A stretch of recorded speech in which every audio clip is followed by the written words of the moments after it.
ಎಲ್ರಿಗೂ ನಮಸ್ಕಾರ. Welcome back to my YouTube channel. ಇವತ್ತಿನ ರೆಸಿಪಿನಲ್ಲಿ ಎಗ್ ಪೆಪ್ಪರ್ ಫ್ರೈ ಮಾಡೋದು ನೋಡೋಣ. ಸೈಡ್ ಡಿಶ್ ಆಗಿ ರಸಮ್ ಇಲ್ಲ ಬೇಳೆ ಸಾಂಬಾರಿಗೆ ಸೂಪರ್ ಕಾಂಬಿನೇಷನ್. ಅದಕ್ಕೆ ಬೇಕಾಗಿರೋ ಸಾಮಗ್ರಿಗಳು: 1 ಸ್ಪೂನಷ್ಟು ಮೆಣಸು ಹಾಕ್ಕೊಂಡಿದ್ದೀನಿ, ಅರ್ಧ ಸ್ಪೂನಷ್ಟು ಜೀರಿಗೆ. ಇದು ಘಮ ಬರೋವರೆಗೂ ಚೆನ್ನಾಗಿ ಫ್ರೈ ಮಾಡ್ಕೊಳ್ಳೋಣ, ಯಾಕಂದರೆ ಇದು ಮಸಾಲೆಗೆ.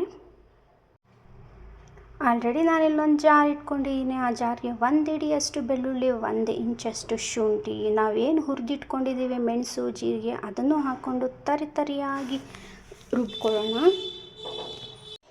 ನೋಡಿ, ಈ ಥರ ಇರಬೇಕು. ಯಾವುದೇ ರೀತಿ ನೀರು ಮಾತ್ರ ಆ್ಯಡ್ ಮಾಡಬಾರ್ದು. ನೀರು ಆ್ಯಡ್ ಮಾಡಿದ್ರೆ ಅದು ಬೇರೆ ಥರನೇ ಮಸಾಲೆ ಆಗುತ್ತೆ. ನಾನೊಂದು ಪ್ಯಾನ್ ಇಟ್ಕೊಂಡಿದ್ದೀನಿ. ಒಂದು ಎರಡರಿಂದ 3 ಸ್ಪೂನಷ್ಟು ಎಣ್ಣೆ. ನಿಮಗೆ ಎಷ್ಟು ಎಣ್ಣೆ ಬೇಕೋ ಅಷ್ಟು ಹಾಕ್ಕೊಳ್ಳಿ. ಎಣ್ಣೆ ಕಾದಿದೆ. ಸ್ವಲ್ಪ ಒಂದು ಮೀಡಿಯಮ್ ಸೈಜ್ 2 ಈರುಳ್ಳಿ ಕಟ್ ಮಾಡಿ ಇಟ್ಕೊಂಡಿದ್ದೀನಿ ಸಣ್ಣಕ್ಕೆ. ಚೆನ್ನಾಗಿ ಫ್ರೈ ಆಗಲಿ. ಫ್ರೈ ಆಗಿದ ತಕ್ಷಣ ಇದಕ್ಕೆ ಟೊಮೆಟೊ ಏನು ಆ್ಯಡ್ ಮಾಡಲ್ಲ. ಚೆನ್ನಾಗಿ ಫ್ರೈ ಆಗಿದೆ. ಏನು ನಾವು ತರಿಯಾಗಿ ರುಬ್ಬಿಟ್ಕೊಂಡಿದ್ವಿ ಅದನ್ನು ಹಾಕಿ ಚೆನ್ನಾಗಿ ಹಸಿ ವಾಸನೆ ಹೋಗೋವರೆಗೂ ಚೆನ್ನಾಗಿ ಹುರ್ಕೊಳ್ಳೋಣ. ಸ್ವಲ್ಪ ಉಪ್ಪು ಹಾಕ್ಕೊಂಡ್ರೆ ಗೊತ್ತಲ್ಲ, ಸೊ ಚೆನ್ನಾಗಿ ಸ್ವಲ್ಪ ಮೆತ್ತಗೆ ಬೆಂದ್ಕೊಳ್ಳುತ್ತೆ ಈರುಳ್ಳಿ ಎಲ್ಲ. ಸ್ವಲ್ಪ ಅರಿಶಿನ, ಒಂದು ಅರ್ಧ ಸ್ಪೂನಷ್ಟು ಧನಿಯಾ ಪುಡಿ, ಒಂದು ಅರ್ಧ ಸ್ಪೂನಷ್ಟು ಮೆಣಸಿನ ಪುಡಿ. ಖಾರಕ್ಕಷ್ಟೇ ಹಾಕ್ಕೊಳ್ಳೋದು. ನಿಮಗೆ ಇದು ಪೆಪ್ಪರ್ ಫ್ರೈ ಆಗಿರೋದ್ರಿಂದ ಜಾಸ್ತಿ ಆ್ಯಡ್ ಮಾಡಬೇಕಾಗಿರೋದೇ ಪೆಪ್ಪರು.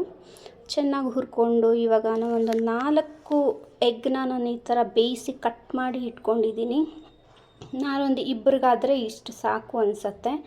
ನಿಮಗೆ ಕ್ವಾಂಟಿಟಿ ನೋಡಿ ಹಾಕ್ಕೊಳ್ಳಿ, ನಿಮ್ಗೆ ಎಷ್ಟು ಬೇಕೋ ಅಷ್ಟು. ಆದರೆ ತುಂಬ ಚೆನ್ನಾಗಿರುತ್ತೆ.